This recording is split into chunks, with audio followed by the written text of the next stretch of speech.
Father, we claim the victory of Jesus over Satan, and the whole universe belongs to Jesus. The whole earth belongs to Jesus. And so America belongs to Jesus. The Philippines belongs to Jesus. China belongs to Jesus. Russia belongs to Jesus. Palestine belongs to Jesus.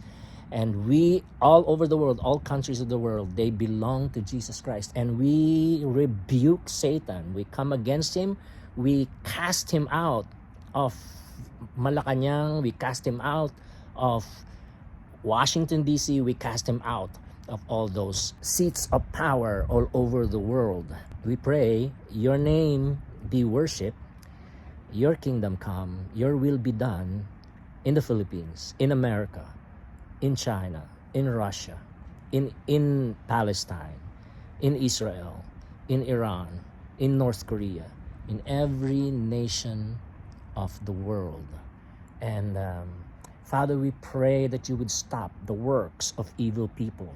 You would stop, Lord God, all this madness and all this genocide and murder and hatred, and bring about a new day, Lord God, where there will be more peace and tranquility in every nation of the world, and that you will rescue many people, Lord, millions and billions of people in all over the world, and that you would be glorified.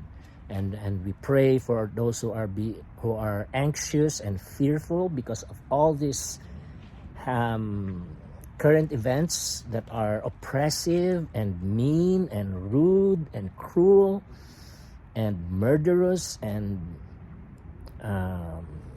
plundering. Father, we just pray, Lord, that you would stop those evil people and bring about change. And again, save people, Lord. Save millions and billions of people. Unite them with Jesus by faith. And bring healing, Lord. Bring healing and relief for all of us, and blessing. We thank you, Lord. We give you praise. In Jesus' name, amen and amen. All right. I love you all.